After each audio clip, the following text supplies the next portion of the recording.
ನಾವು ಮಾತಾಡೋಣ. ನಾನು ನಿಮಗೆ ಕಲಿಸುವಂತಹ ಜಾಣನು ಅಥವಾ ವಿದ್ಯಾವಂತನೂ ಅಲ್ಲ, ಅಥವಾ ಎಲ್ಲ ಬಲ್ಲಂತಹ ಪಂಡಿತನೂ ಅಲ್ಲ. ಇವತ್ತು ನಾವು ನೀವು ಸೇರಿರುವಂತಹ ವಿಷಯ ಏನು ಅಂತಂದ್ರೆ, ಈ ಹಿಂದೂ ಲಾ ಮೊದಲೇನಿತ್ತು, ಆ ನಂತರದಲ್ಲಿ ಏನಾಯಿತು ಅನ್ನುವಂತಹ ಒಂದು ವಿಚಾರವನ್ನ ಮಂಡಿಸುವಂತಹ ಪ್ರಯತ್ನವನ್ನ ನಾನು ಮಾಡ್ತೀನಿ. ಅದರ ಜೊತೆಗೆ ನೀವು ಏನನ್ನ ಕಲ್ಕೊಂಡಿದ್ದೀರಿ ಅದನ್ನ ನಿಮ್ಮಿಂದ ನಾನು ಕಲಿತುಕೊಳ್ಳುವಂತಹ ಒಂದು ಪ್ರಯತ್ನವನ್ನ ಮಾಡ್ತೀನಿ. ಯಾಕಂತಂದ್ರೆ ಈ ಪ್ರೊಸೆಸ್ ಏನಿದೆಯಲ್ಲ, ಕಲಿಯುವಂಥದ್ದು ಎವರ್ ಎಂಡಿಂಗ್ ಪ್ರೊಸೆಸ್ ಇದು. ಇವತ್ತು LLB ಮುಗಿಸಿ ಬಂದಂತಹ ವಕೀಲನಾಗಿರಬಹುದು, ತನ್ನ ಕೊನೆಯ ಉಸಿರಿರುವವರೆಗೂ ಒಂದು ಕೇಸನ್ನ ನಡೆಸುವಂತಹ ವಕೀಲನಾಗಿರಬಹುದು. ಆ ವಕೀಲನಾಗಿ ತನ್ನ ಕರ್ತವ್ಯವನ್ನ ನಿರ್ವಹಿಸುವಾಗ ಅಧ್ಯಯನ ಮಾಡುವಂಥದ್ದು ಅನಿವಾರ್ಯ. ಆ ಅಧ್ಯಯನದ ಹಂತದಲ್ಲಿ ಅಥವಾ ಪ್ರೊಸೆಸ್ ನಲ್ಲಿ ನಾವೆಲ್ಲವನ್ನ ಕಲಿತೀವಿ. ಸೊ ಕೋವಿಡ್-19 ಪೀರಿಯಡ್ ನಲ್ಲಿ ನಾನು ಜಡ್ಜ್ ಆಗಿದ್ದೆ. ಅವಾಗ ನನಗೊಂದು ಅವಕಾಶ ಸಿಕ್ತು, ಕೆಲಸ ಬೇರೆ ಇರಲಿಲ್ಲ, ಹೀಗಾಗಿ ಮನೆಯಲ್ಲಿ ಕೂಡಬೇಕಾಗಿತ್ತು. ಅವಾಗ ಹಿಂದೂ ಲಾ ಅನ್ನುವಂಥದ್ದು ಏನಿದೆ, ಇದರಲ್ಲಿ ನಾನು ಏನನ್ನ ಕಲಿಬಹುದು ಹೊಸದು ಅನ್ನುವಂಥದ್ದನ್ನ ಒಂದು ಪ್ರಯತ್ನ ಮಾಡಿದಾಗ ಹೊಸ ವಿಷಯವನ್ನು ಒಂದಿನೋ ನಾನು ಕಲ್ಕೊಂಡೆ ಅಂತ ನಾನು ಅನ್ಕೊಂಡೆ. ಬಟ್ ಈಗಾಗಲೇ ನೀವು ಕಲ್ಕೊಂಡಿದ್ರೆ ನಿಮ್ಮಿಂದ ನಾನು ಕಲ್ಕೊಂಡಿದ್ರೆ ವಾಪಸ್ ಹೋಗ್ತೀನಿ, ಕಲ್ಕೊಂಡಿದ್ದಿಲ್ಲ ಅಂದ್ರೆ ಕಲಿಸುವಂತ ಒಂದು ಪ್ರಯತ್ನವನ್ನ ಮಾಡೋಣ ಅನ್ನುವಂತ ಮಾತನ್ನ ಹೇಳ್ತಾ, ಇದು ಇಂಟರಾಕ್ಟಿವ್ ಸೆಷನ್. ಅದ್ರ ಜೊತೆಗೆ ಇನ್ವಾಲ್ವ್ಮೆಂಟ್ ಬಹಳಷ್ಟು ಮುಖ್ಯ. ಯಾಕೆಂತಂದ್ರೆ ಈಗ ಮ್ಯಾಥ್ಸ್ ನಲ್ಲಿ 2+2 ಅಂತಂದ್ರೆ 4 ಆಗುತ್ತೆ. ಬಟ್ ಕಾನೂನಲ್ಲಿ 2+2 ಅಂದ್ರೆ 4 ಆಗಲ್ಲ. ಕೆಲವೊಂದ್ಸರಿ 3 ಆಗುತ್ತೆ, ಕೆಲವೊಂದ್ಸರಿ 2 ಆಗುತ್ತೆ, ಕೆಲವೊಂದ್ಸರಿ 0 ಆಗುತ್ತೆ. ಯಾಕೆ ಹಂಗ ಆಗತ್ತೆ ಅಂತಂದ್ರೆ, ಒಂದೇ ಜಜ್ಮೆಂಟ್ ಅನ್ನ ಟ್ರಯಲ್ ಕೋರ್ಟ್ ಜಡ್ಜ್ ಬೇರೆ ಬರೀತಾರೆ, ಅಪೀಲೇಟ್ ಕೋರ್ಟ್ ಜಡ್ಜ್ ಬೇರೆ ಬರೀತಾರೆ. ಇವರು ಡಿಸ್ಮಿಸ್ ಮಾಡಿದ್ರೆ ಅವ್ರು ಡಿಗ್ರಿ ಮಾಡ್ತಾರೆ, ಅವ್ರು ಡಿಗ್ರಿ ಮಾಡಿದರೆ ಮತ್ತೆ ಮೇಲೆ ಅವ್ರು ಕನ್ಫರ್ಮ್ ಮಾಡ್ಬೋದು, ಸೆಟ್ ಅಸೈಡ್ ಮಾಡ್ಬೋದು, ಅವ್ರು ಮೋಡಿಫೈ ಕೂಡ ಮಾಡ್ಬೋದು. ಅದಕ್ಕೆ ಕಾನೂನಲ್ಲಿ 2+2 ಅನ್ನುವಂಥದ್ದು 4 ಆಗೋದಿಲ್ಲ, ಫಸ್ಟ್ ಕ್ಲಿಯರ್ ಆಗ್ಬಿಡಲ್ಲ. ಈ ಮನುಷ್ಯ ಕಾನೂನನ್ನು ಯಾವ ರೀತಿಯಾಗಿ ಅಧ್ಯಯನ ಮಾಡ್ಕೊಂಡಿರ್ತಾನೆ ಅದರ ಬೇಸ್ ಮೇಲೆ ಅವರು ತೀರ್ಮಾನವನ್ನು ತೆಗೆದುಕೊಳ್ತಾರೆ. ಈಗ ನಮ್ಮ ರೋಲ್ ಏನು ಆಸ್ ಅ ಅಡ್ವೊಕೇಟ್?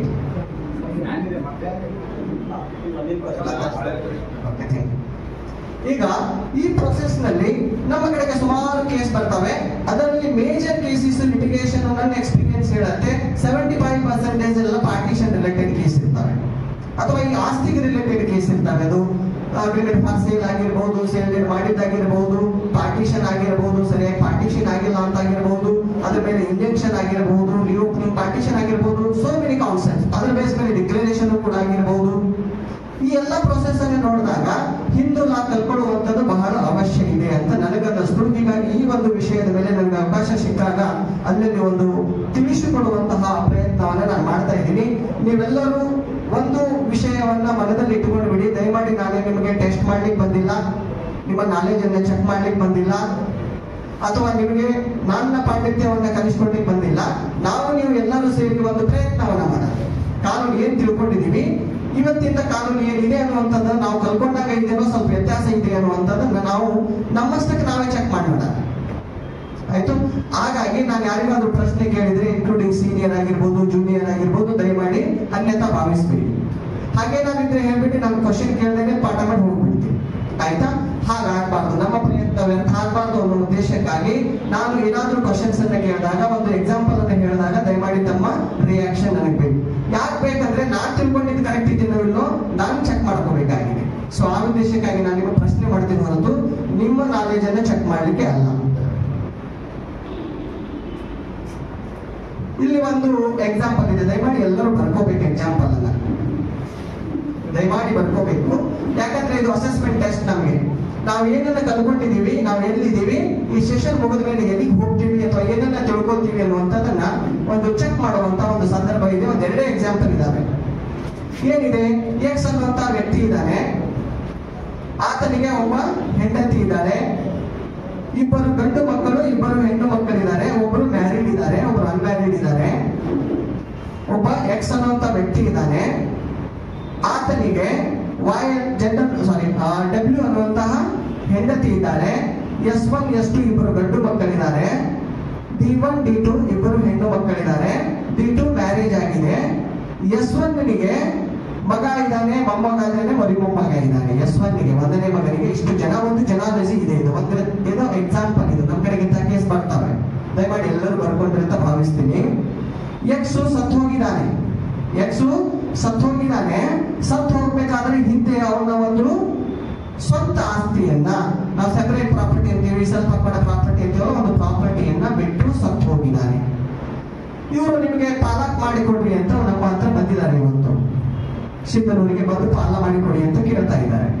ನಾವು ಪಾಲ ಮಾಡಬೇಕಾಗಿದೆ. ಈಗ ದಯಮಾಡಿ ಎಲ್ಲರೂ ಇದಕ್ಕೆ ಆನ್ಸರ್ ಅನ್ನ ಕೊಡಿ. ಯಾರ್ಯಾರಿಗೆ ಎಷ್ಟೆಷ್ಟು ಶೇರ್ ಹೋಗುತ್ತೆ ಅಂತ ಸುಮ್ಮನೆ ನೋಟ್ ಮಾಡ್ಕೊಂಡ್ಬಿಡಿ ನಿಮ್ಮ ನಾಲೆಜ್ ಪ್ರಕಾರ. ಇದು ಇಷ್ಟಿದೆ ಎಕ್ಸಾಂಪಲ್. ಇದರ ಮೇಲೆ ಪಾಸ್ಟ್ ಪ್ರೆಸೆಂಟ್, ಆಮೇಲೆ ಪಾಸ್ಟ್ ಮಾಡ್ತಿದ್ರೆ ನೀವು ಪಾಸ್ಟ್ ಮಾಡಿ, ಪ್ರೆಸೆಂಟ್ ಮಾಡ್ತಿದ್ರೆ ಪ್ರೆಸೆಂಟ್ ಮಾಡಿ, ನೋ ಪ್ರಾಬ್ಲಮ್. ಒನ್ ಥರ್ಡ್ ಹೋಗುತ್ತೆ. ಯಾರ್ಯಾರಿಗೆ ಹೋಗುತ್ತೆ?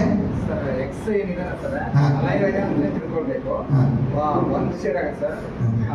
S1 ಗೆ ಒಂದು ಶೇರ್, S2 ಗೆ ಒಂದು ಶೇರ್. ಇದು ಪಾಸ್ಟ್ ಅಂದ್ರೆ. ಪಾಸ್ಟ್. ಪ್ರೆಸೆಂಟ್ ಅಂದ್ರೆ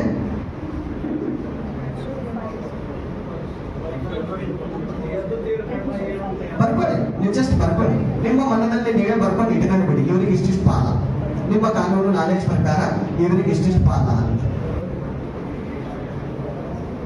ಎಲ್ಲರೂ ಬರ್ಕೊಂಡ್ರಿ. ಪಾಲ ಹಂಚಿದ್ರಿ. ಎಸ್. ಈ ಕಡೆ ಯಾರಾದ್ರೂ ಸೀನಿಯರ್ ಕಾಣಿಸ್ತಾ ಇದೆ ಅನ್ಕೋತೀನಿ. ಇಲ್ಲಿ ಇವ್ರು ಸತ್ತೋಗಿದ್ದಾನೆ, ಪಾಲ ಹಂಚಬೇಕಾಗಿದೆ. ಈ ಸ್ವಂತ ಆಸ್ತಿಯಲ್ಲಿ ಯಾರ್ಯಾರಿಗೆ ಸೇರ್ ಹೋಗಂತ ಯಾರಾದ್ರೂ ಒಬ್ರು 1/5